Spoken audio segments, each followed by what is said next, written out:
Hey, this is just a little infomercial for all you geometry kids and parents of geometry kids who are in the academic lab class here at Elk River High School. I'm Mrs. LaRude. I'm the one in charge of the math portion of the academic lab, and there's just a couple things I want to make you aware of. And the first one is about attendance because we're having some big attendance issues. So I want to share my screen with you here and show you exactly what you need to do for attendance, and parents, so you know exactly what your student needs to do for attendance, for not only for this course but for all their courses. So in Schoology they have all their courses up here. The first thing they have to do when they're at home, either for distance learning or for their hybrid at home day, is they need to go into their campus portal. So like where they go to check their grades and attendance and such, and underneath their picture is every course listed for them to check in. So the first thing they need to do for attendance is to actually physically go check themselves into each class for the day.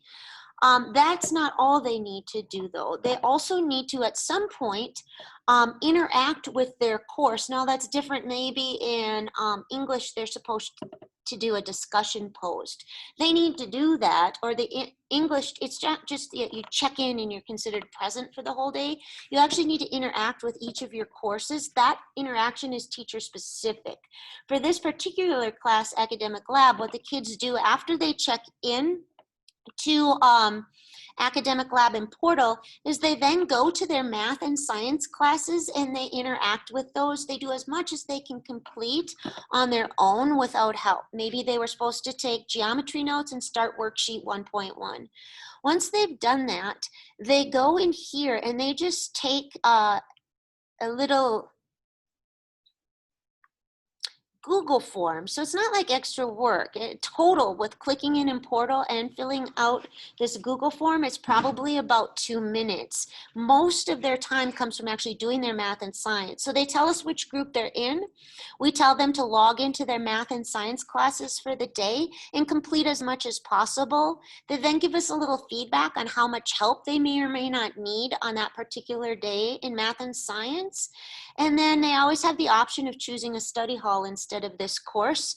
And then they just submit it. That's what they do, and that's it. They're done with Academic Lab for that day at home. But because they're at home so much, one of the big things is, especially with parents too, I know if my kid needed help on world history, I'd be like, I can't help you, ask your teacher. Well, when you're at home, you can't ask your teacher.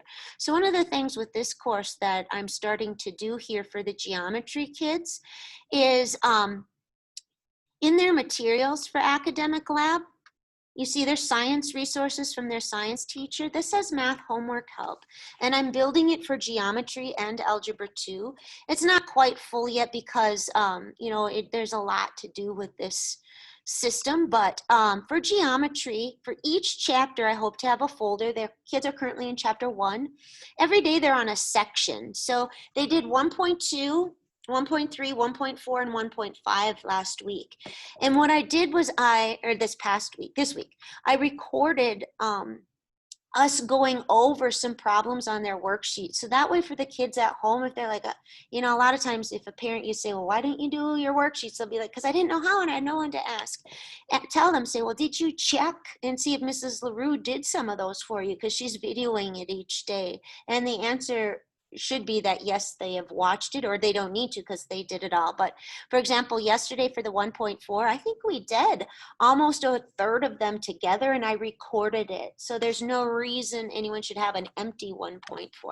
And then like I said, the next chapter, I'll have all the sections there. This chapter, I'm building it as we go here. So anyway, I just wanted to make sure you knew what resources were available from this course to help assist in geometry. And then also Fridays, I run a help session. So they can always come in and get one-on-one help if those little videos aren't enough. And then also to make sure that attendance gets taken because we're having some attendance issues. So thank you so much for listening to this and I hope you have a great weekend.